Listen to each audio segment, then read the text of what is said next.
Bueno, escuchamos el tema Cacerolazo de Anita Tijoux y ahora vamos con Caro, que nos va a hablar de Rachel Carson. Efectivamente. Bueno, la quinta mujer que les traemos del pasado, porque después traemos las del futuro, ¿no? Las del presente y las del futuro. Pero bueno, la que traemos hoy del pasado es Rachel Louise Carson, que bueno, Rachel era una bióloga marina y ecóloga, cuyos escritos fueron precursores para el movimiento ecologista. Y bueno, su legado fue muy importante para que se restringiera el uso del DDT en Estados Unidos y el resto del mundo.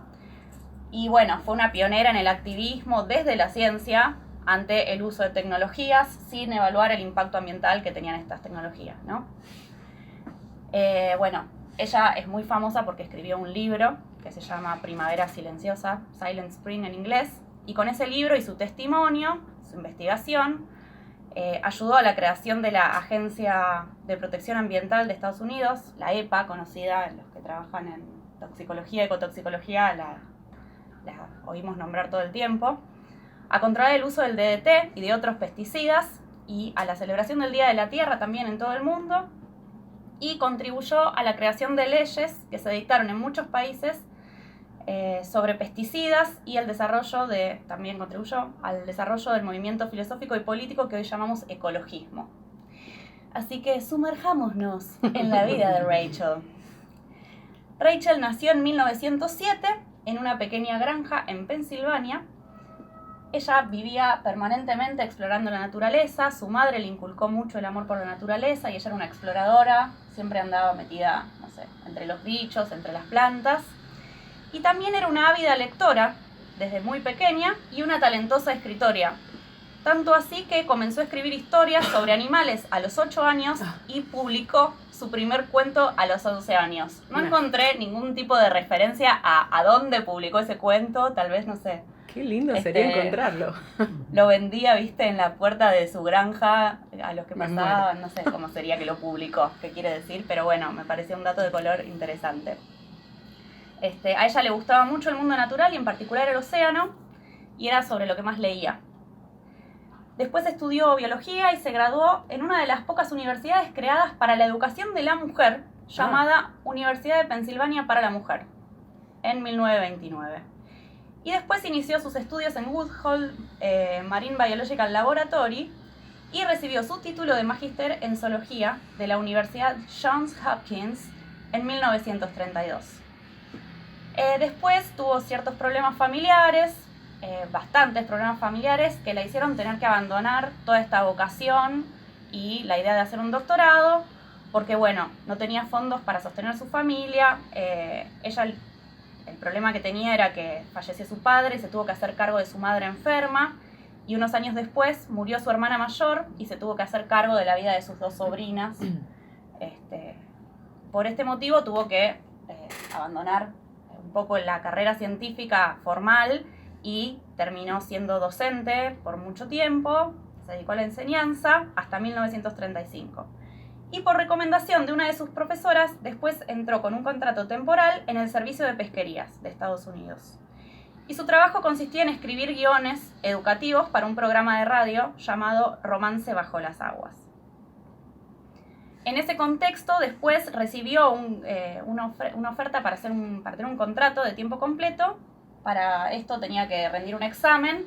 Ella, bueno, se presentó a ese examen y salió primera, siendo la segunda mujer que consiguió entrar primera al servicio de pesquerías. Y así comenzó su carrera como bióloga marina y también como escritora, ¿no? Desde un camino no tradicional, pero camino al fin. El que pudo. Sí, tal cual. Bueno, no le fue fácil de todas maneras abrirse su camino como mujer y científica.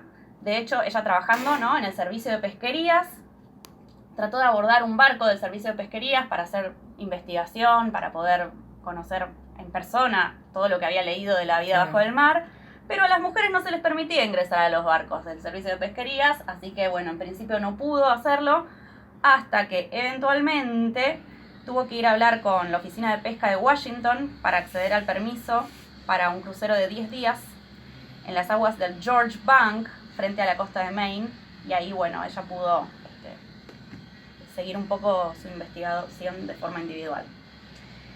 De todas formas, dentro del servicio de pesquerías, ella llegó a dirigir su departamento de publicaciones y dedicó un importante esfuerzo a la divulgación, tanto escrita como hablada, sobre la biología marina. Y aquí que realizó innumerables guiones de radio sobre biología marina. Así que, bueno, podemos buscarlos y traerlos a la radio y pasarlos también, ¿no? Qué lindo. Yo no encontré ninguno. Deben estar perdidos ahí junto con su primera publicación de su libro a los 11 años. Bueno, más de grande publicó otros libros muy importantes. Uno es Bajo el mar, son todos sobre divulgación de temas científicos. Uno es Bajo el mar, otro es El mar que nos rodea, y el más famoso de sus libros de divulgación científica, que fue Primavera silenciosa o Silent Spring, en 1962. Con respecto a Silent Spring, les cuento para las personas que no saben de qué se trata. Básicamente Rachel estaba muy preocupada porque leía ciertas cosas y tenía conversaciones con algunos científicos que estaban alarmados por algunos resultados que estaban encontrando en sus estudios, y comienza a estudiar, Rachel, el efecto del DDT, que el DDT es un pesticida que se usaba mucho en ese momento, se llama diclorodifenil tricloroetano. Empieza a estudiar los efectos del DDT y inicia la preparación de su libro, Primavera silenciosa. El DDT no se tenía conocimiento de los efectos adversos que podía tener y se usaba mucho en Europa y en Pacífico en la Segunda Guerra Mundial para controlar sobre todo a los insectos que transmitían enfermedades, como el mosquito de la malaria, ¿no? Y entonces hasta tal punto que, bueno, se usaba en todos lados y llegó a ser un insecticida de uso doméstico y agrícola sin ninguna regulación que controlara su manejo. ¿Bien? Terrible. Sí. Ella, luego de culminar su investigación sobre el DDT y otros pesticidas, denunció que estos venenos se acumulaban en la cadena alimenticia, con enormes riesgos para la salud humana y terribles efectos para la flora y la fauna. De hecho, Silent Spring se refiere justamente a que en los espacios naturales, y ella que vivía siempre en espacios más o menos rurales, poco poblados, se empezaba, en la primavera, se había transformado en una primavera silenciosa porque ya no se escuchaban los cantos de los pájaros, los cantos de las aves, los distintos sonidos de los animales, porque claramente estos pesticidas que se estaban usando de forma indiscriminada no atacaban puntualmente al organismo que ellos quisieran que fuese blanco, sino que atacaba por igual a casi todos los organismos.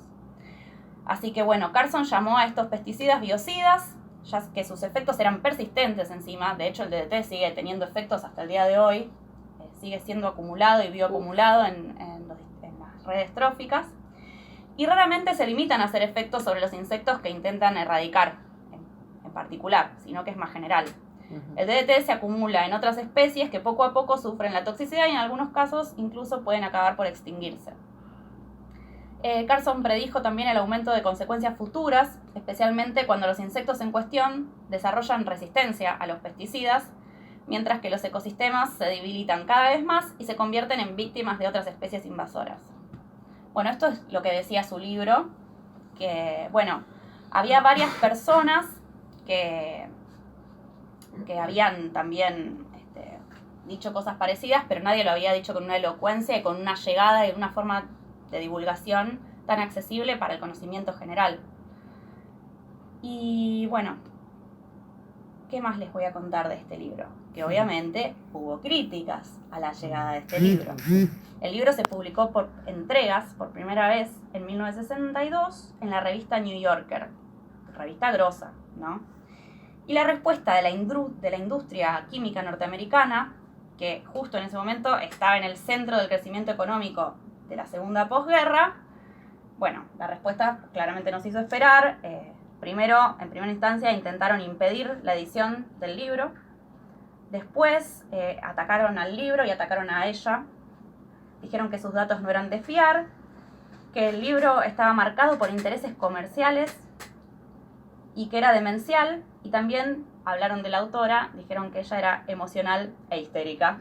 Obviamente nunca falta, la emocional e histérica es como una constante de las críticas a todas las mujeres científicas de la historia. Por otro lado, ella nunca se casó, y su estado civil llevó a que un antiguo secretario de Agricultura escriba en una carta dirigida al presidente Eisenhower que, como no se ha casado, cito, ¿no? Como no se ha casado, a pesar de ser físicamente atractiva, probablemente es comunista. Así que bueno, nada, nadie la quería por comunista. No, no era por eso que no estaba casada. De hecho, después se supo que Rachel Carson era lesbiana y mantenía una relación secreta con Dorothy Freeman, una mujer casada con un hombre. Y bueno, ellas se conocieron en unas vacaciones y fueron amantes por 12 años hasta que se murió Rachel, ¿no?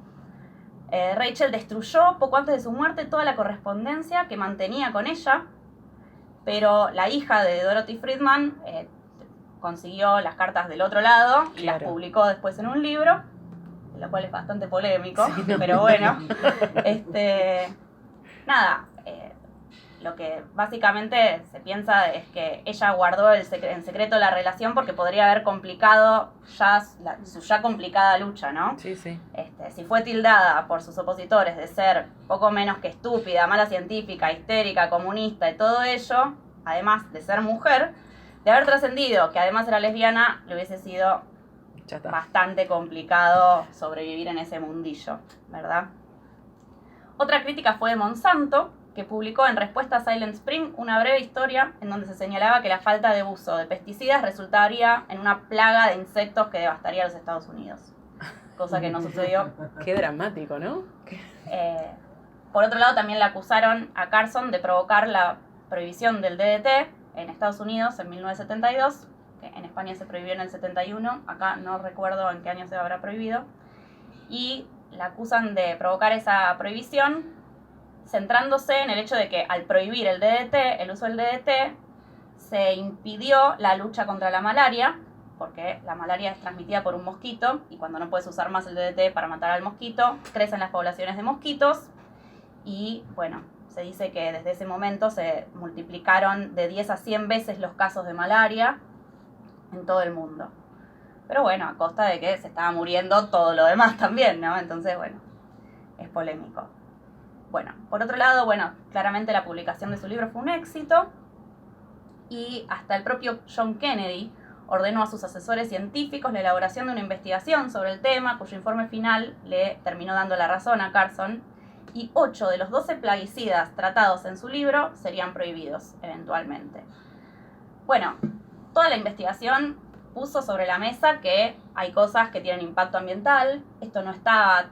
Ahora es súper evidente, ¿no? Con las luchas que tenemos actuales hasta el día de hoy estamos luchando contra insecticidas, se van prohibiendo distintos pesticidas y surgen otros nuevos que no tienen la regulación suficiente.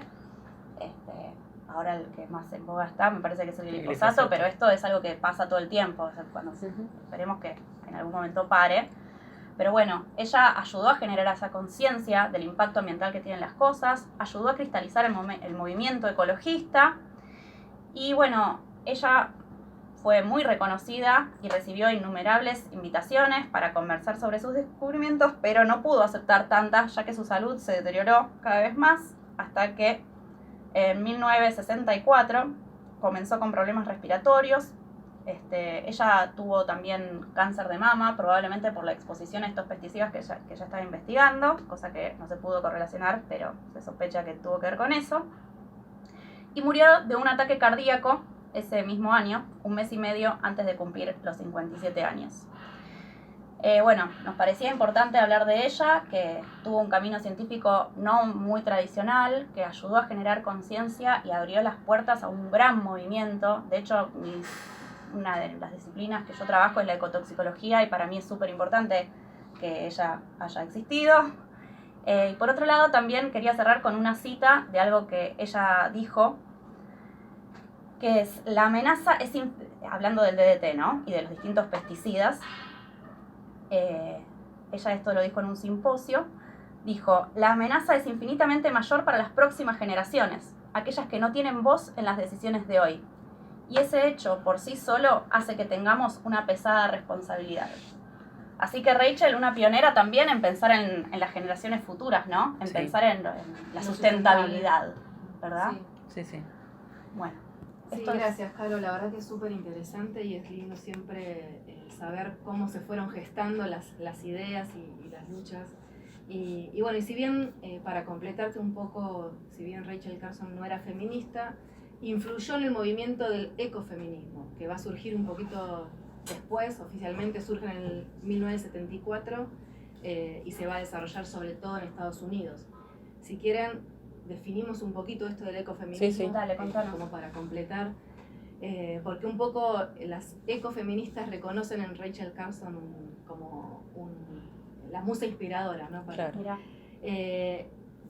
El ecofeminismo surge como una corriente del feminismo que integra la visión ecologista y en realidad viene a dar respuesta, según las pensadoras de este movimiento, a entender que hubo una apropiación masculina de la agricultura y de la reproducción, es decir, una apropiación de lo masculino sobre la fertilidad de la tierra y sobre la fertilidad de las mujeres también. Y entonces, como respuesta a eso, las mujeres se rebelan a través del ecofeminismo. Y bueno, esta dominación masculina termina en un desarrollismo occidental, patriarcal y capitalista, van a decir. Según el ecofeminismo, esto produjo la sobreexplotación de la tierra y la mercantilización de la sexualidad femenina. Entonces, un poco en este contexto, toda la destrucción medioambiental sería el resultado de esta historia de dominio patriarcal. Pero bueno, también hay muchas vertientes, la idea no era meternos hoy con este tema porque daría para otro programa. Un programa entero. Una vertiente del ecofeminismo que tiene más que ver con considerar a la mujer muy ligada a la naturaleza, lo femenino de la naturaleza y marcar diferencias en realidad entre hombres y mujeres. Y por eso esto recibe más críticas, inclusive dentro del mismo feminismo. Y otra vertiente más política que es relacionar la explotación de la mujer con el sistema capitalista y la explotación sobre lo ambiental. Claro.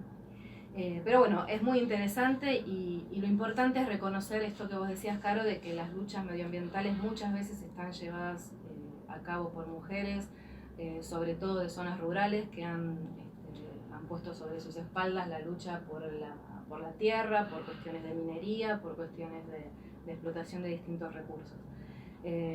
No sé si se acuerdan, pero un ejemplo lindo es unas mujeres no me acuerdo el nombre del movimiento, de la India, que se abrazaron a árboles, a unos bosques de árboles, fue un caso muy famoso para impedir la tala y bueno, y lo lograron, ¿no? O sea, no solo por ser mujeres, sino también por recurrir a estas acciones colectivas.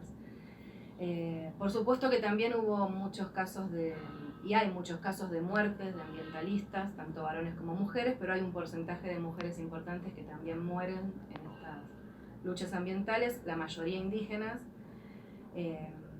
Y bueno, yo quería recordar hoy también un caso muy local y muy actual de Ana Zabaloy, que fue la directora de la Escuela 11 de San Antonio de Areco, que falleció este año, y ella desde el año 2015 estuvo en esta movida de las escuelas fumigadas, de pelear en contra de la fumigación al lado de las escuelas rurales, y bueno, se expuso a contaminantes, se enfermó y falleció este año. Así que bueno, también de alguna manera el programa es en honor a ella.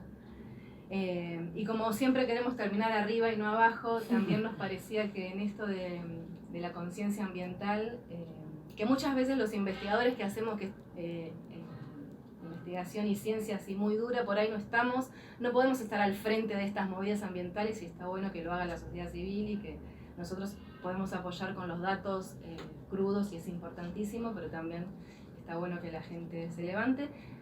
La gente se levanta, las mujeres se levantan y se levantan los jóvenes y las jóvenes. Y por eso también queríamos recordar hoy algo muy actual también, que es el movimiento juvenil que un poco impulsó Greta Thunberg, esta chica sueca de 16 años que, bueno, la han llamado guerrera ecologista. Y bueno, seguramente han escuchado, ella desde su ámbito escolar empezó a hablar sobre el tema del cambio climático y a mover a sus compañeros, compañeras, y bueno, eso trascendió no solo su ciudad, su país, sino que convocó a miles de personas a realizar protestas masivas contra el cambio climático y terminó dando un discurso fenomenal en la ONU. Y bueno, más allá de las críticas que uno pueda tener o no, qué hay detrás, qué no hay detrás, lo importante es ver esto que marca una cosa de época, de que los jóvenes también están queriendo poner su voz en esta esto de la protección del medio ambiente. Sí. Y está bueno esto de que trabajemos juntos la parte académica con la sociedad civil. También está bueno ver que estas próximas generaciones de las que hablaba Rachel Carson, que se estaban viendo amenazadas, hoy día están protestando y están tratando de acceder a una mejor calidad del medio ambiente y de salud, ¿no? Sí, tal cual. Hay esperanzas para el futuro, un poco. Bueno, ¿les parece que hagamos una pausa con otra música y nos vemos luego? Volvemos ahora con la entrevista a Claudia. Bueno, pero te anotaste ya con una idea. Sí, yo no, a ¿Por qué diferencia querías de hacer otros eso? que son Claro. que dicen, no, yo quiero estudiar biología, mi orientación es no, yo quiero estudiar ecología, sin saber mucho, o sea, a mí me gustaba lo de la protección del ambiente, sin pensar mucho tampoco en la investigación, Claro. ni en ese tipo de cuestiones. Sí, pues tal vez eso uno se va enterando mientras hace la carrera. Sí, y además en ese momento el CONICET era como un núcleo muy chico, o sea, no lo teníamos como una meta, no había tampoco había incentivos a doctorarse, o sea, en esa época era todo mucho más light, Ajá, y la verdad que era como que el CONICET era para muy pocos, entonces claro. no estaba muy claro lo de la investigación. Después a lo largo de la carrera te vas enterando que, bueno, o eso o la docencia. Sí, exacto. Qué interesante esto que te adelantaste ya a mi segunda pregunta, era de si tienes alguna referente o alguien que te ayudó a elegir y comentabas de esta docente. Sí, sí. O indirectamente tu papá, que al comprarte libros sobre animales, plantas, lo que sea. Sí, llamó la atención sobre eso, pero... Y bueno, después todo el problema ecológico surge en esa época, cuando yo empecé a estudiar empieza a aparecer todo el tema ecológico. Es más, cuando iba a La Plata nos decían en el tren, nos preguntaban, ¿y qué estudias? Ecología, psicología nos decían, porque ni el término ni ecología se conocía. Claro. Entonces era una cosa que en ese momento además se enfocaba solo hacia la contaminación más que nada. Sí. No se sabía tanto de pérdida de biodiversidad, no se sabía tanto de cambio climático, o sea, todo estaba enfocado fundamentalmente a la contaminación industrial. Claro. Ese era como por lo menos acá el punto de partida. Está bien. ¿Y nos querés contar de qué trabajás más o menos? ¿Cómo podés resumir? Bueno, digamos, yo trabajo en lo que se llama la limnología, en el área de la limnología, que es el área de ecología acuática, y nos especializamos, me especialicé en el estudio de los arroyos pampeanos. Si bien también trabajé una vez una estadía afuera y trabajé con embalses, pero bueno, mi interés inicial fueron las plantas acuáticas, o sea, me traían las plantas acuáticas a un nivel así, más bien naturalista, pero después poco a poco, como las plantas fundamentalmente dependen del nitrógeno y fósforo en agua, bueno, nos fuimos metiendo un poco en lo que se llama la biogeoquímica, ¿no?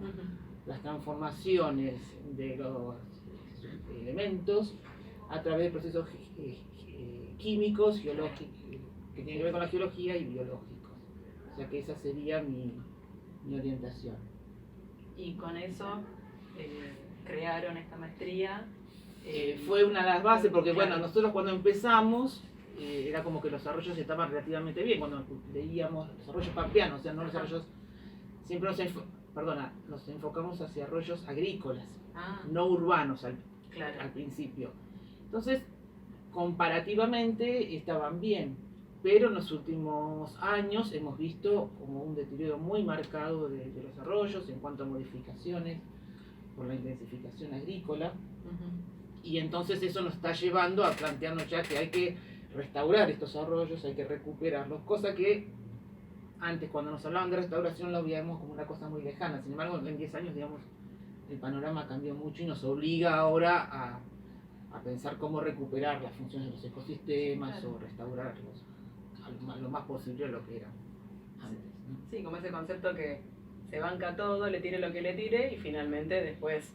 Claro, lo que nosotros creo que como ecólogos lo interesante que tenemos como conceptos es el concepto, bueno, que está en otras carreras también, pero el concepto de los cambios abruptos, los cambios catastróficos y el no retorno a condiciones iniciales. Claro. O sea, por ejemplo, cuando yo lo que noto en carreras más de tipo ingenieril, ¿no? Las carreras tipo agronomía o ingeniería en alimentos, o sea, esa que tiene una visión más ingenieril, está siempre la idea de que, bueno, si yo le puse máquina y lo cambié, le pongo máquina y lo vuelvo atrás. Y eso no es así. Yo me he dado charlas ante agrónomos y les sorprende decir que hay puntos de no retorno, por ejemplo. La idea es como que lo que yo modifico para un lado lo puedo volver atrás. Y esto sabemos que no es así. Los sistemas a veces después de una alteración no vuelven a su sistema natural. Como una omnipotencia también del hombre, ¿no? De poder revertir cualquier efecto, de poder controlar la naturaleza al 100%. Sí, sí. Claro, y esto es mucho más complejo. Son sistemas vivos, digamos, hay una serie de interrelaciones, no se comportan como una partícula en un sistema físico. Y esto yo creo que es el concepto fundamental que tenemos los ecólogos y que tenemos que dar, ¿no? Que hay cambios, o sea, por ejemplo, el cambio climático ya vamos a tenerlo. Sí, sí. Lo La estamos cuestión es que teniendo. Lo estamos teniendo, o sea, y se nos vino encima y no va a ser, no lo vamos a poder revertir Claro. hasta cierto punto. Quizás no podamos volver ni siquiera a las condiciones iniciales. Y esto es lo que hay que marcar, porque a veces cuando se hace una intervención en el ambiente, uno tiene que tener claro que eso puede no revertirse después y que puede ser definitivo. Creo que esa es la idea que nosotros podemos aportar y, como yo siempre digo, los ecólogos sabemos de todo, pero no sabemos poco de todo, pero mucho de nada, ¿no? La otra cuestión que yo creo que tenemos como ecólogos que es interesante es la visión integral, o sea, de que hay muchos procesos operando al mismo tiempo y que estos procesos se sinergizan entre ellos. Y bueno, eso también es otra idea que me parece que los ecólogos tenemos que aportar. ¿Y conocías a Rachel Carson? ¿Te sonó el nombre? Sí, por supuesto. No leí el libro, pero sí, el impacto de los trabajos de ella ya lo conocimos ya hasta en la época nuestra, que no se manejaba mucha bibliografía ecológica, digamos. Claro. Sí, sí, por supuesto. El libro de ella es casi... hay que leerlo. Me parece Sí. tarea para el hogar, de todas. Sí, de todas. Leer el Y libro. recomendamos leer el libro. ¿Tuviste alguna dificultad al momento de estudiar o después de recibida para conseguir trabajo? No, digamos, en el momento de estudiar era difícil porque yo fui a La Plata, que había Viaje. en plena dictadura. Había acabado, o sea, la época de la represión más compleja ya había pasado. Pero el ambiente universitario no era lo que había sido antes, o sea, no había, los centros de estudiantes habían desaparecido como organizaciones, no había bailes, no había, o sea, un montón de actividades que ahora son normales en las universidades estaban totalmente limitadas. Entonces no se podía hacer mucha vida universitaria. Claro. Yo lo sentí desde ese punto de vista. En cuanto al trabajo, no, yo creo que no. Quizás es más difícil arriba, cuando vas llegando más arriba, ¿no? Sí. Pero no noté una discriminación por ser mujer para empezar a trabajar o para ese tipo de cuestiones. Sí, una vez me presenté una beca y la ganó un hombre porque dijeron que si yo tenía hijos no iba a poder llevar adelante la beca, ¿no? Ah, entonces no tuviste ningún tipo de dificultad por ser mujer, no lo percibís como una dificultad. Pero eso fue más avanzado sobre la carrera y no fue la única cosa que al principio vi como discriminante. Pero en cuanto a, como me preguntaste, empezar los trabajos, al empezar el trabajo no noté eso, por lo menos.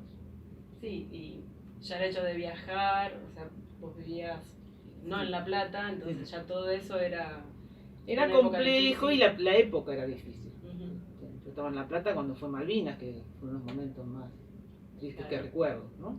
Entonces, siempre recuerdo estar volviendo de La Plata en un tren a oscuras, con toda la gente amargada. Esa es mi imagen de Malvinas, ¿no? La gente amargada y un tipo con una radio tratando de captar Radio Colonia, porque era donde se suponía que iban a tener otra información por la censura que había en el sitio, y fue muy deprimente. Esa época fue muy distinto con lo que vino después, ¿no?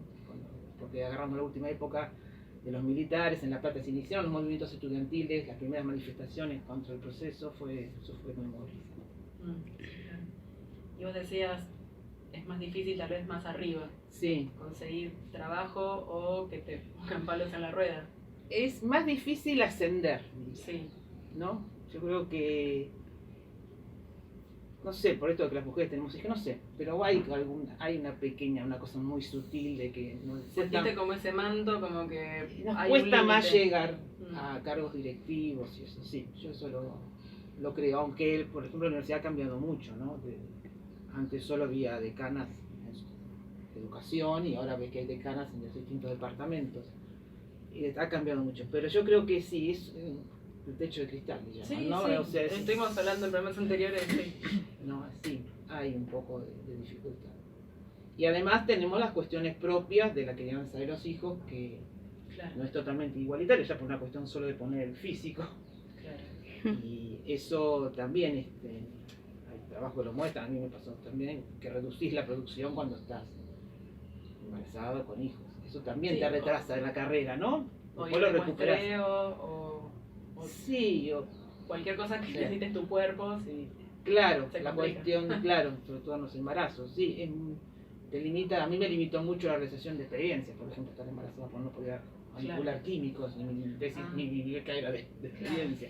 Entonces te atrasás, pero eso después lo recuperás.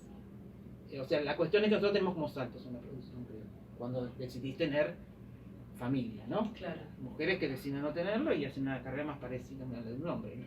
Más constante. Entonces, pero si te decidís tener familia, sí, vas más a los hombres. Claro. Pero bueno, llegaste a ser codirectora de un instituto de CONICET Sí, y es un orgullo, ¿no? Porque también manifestamos hace unos programas que había pocas mujeres en esos roles. lugares y tener acá una es un orgullo. Lo que pasa es que yo creo, quizás es un prejuicio, a mí me parece que quizás los hombres como que, quizás no es así, es una cosa que se me ocurre y no es cierta. Como que pueden organizar más su carrera, digamos, este es mi primer paso, este es mi segundo, este es el tercero. En cambio las mujeres, o por lo menos en mi caso, era como que, bueno, yo me voy preparando y surge una oportunidad, lo ocupo, pero no sé, a veces digo, yo le digo a mi becaria, nunca pensé en dirigir un grupo. Una serie de circunstancias terminé dirigiendo un grupo. Nunca pensé que iba a publicar en determinadas revistas y de pronto publico en esas revistas. O sea, es como que uno se va, no sé, preparando inconscientemente y cuando llega al sitio lo ocupa. Pero no es muy racional. A todo esto saludamos a tu becaria Laura Meseta, que nos está mirando por Instagram en este momento. Está mirando a su directora, la postdoc. Quizás, pero esto no sé si es real. No sé si hay una... Habría que preguntar a otras mujeres que nos lo digan, ¿no? Pero es como que vas ocupando los nichos a medida que se te van abriendo, ¿no? Y no tenés una... Por ejemplo, yo no planeé mi carrera, decir, bueno, yo voy a hacer esto, puedo hacer esto. Claro. Y sí, uno hace lo que puede, a veces cuando puede. Claro, y además que las mujeres somos multitask, ¿no? O sea, Sí, siempre. yo a veces me río de las agendas de las mujeres que dicen reunión en el ministerio y abajo comprar papas, por ejemplo, ¿no? Ese tipo de cuestiones que, claro, manejamos como distintos niveles de importancia en un mismo. Claudia, pero esto de que vos decís, un poco estás evidenciando un grado de incertidumbre que uno tiene a la hora de desarrollar su carrera, y pienso tal vez tiene que ver también con, bueno, con nuestro sistema científico, las comisiones del país, las comisiones de recursos, que a nivel universidad, a nivel CONICET, que no siempre son parejas, como no está planificado, no es una planificación a nivel país, tampoco los recursos son siempre constantes, entonces uno no puede y va haciendo esto que vos decís, pero bueno, porque las oportunidades no son siempre parejas, me parece. No, eso también es real. Cuando yo comencé mi carrera, digamos, no había esta estructura que hubo durante mucho tiempo, hace unos pocos años, que si vos hacías los deberes, entrabas hacia la beca CONICET, después entrabas en la carrera, después entrabas ibas ascendiendo, o sea, eso no, cuando yo estudié no estaba, nosotros salíamos a muestrear y nos pagábamos los filtros, qué sé yo, porque si no, no podíamos filtrar las muestras de agua que necesitábamos para los análisis. Entonces, nos fuimos, es como que las cosas las fuimos haciendo a los trompicones porque no había una estructura en ese momento científica, que esto, yo a veces te remarco a los más jóvenes, es muy importante que se sepa que todos los años se va a abrir la carrera. Cuando yo quise ingresar con CONICET hace 5 años que se abrió la carrera, por ejemplo. Y entonces entró el 5% de la gente que se presentó. Todo eso te da una gran incertidumbre, ¿no? Y esto ha vuelto un poco en los últimos años. los subsidios antes eran mucho más accesibles, se redujeron mucho. Entonces, bueno, pero bueno, uno ama lo que hace y lo hace a Sí. pesar de todo. Sí, siempre.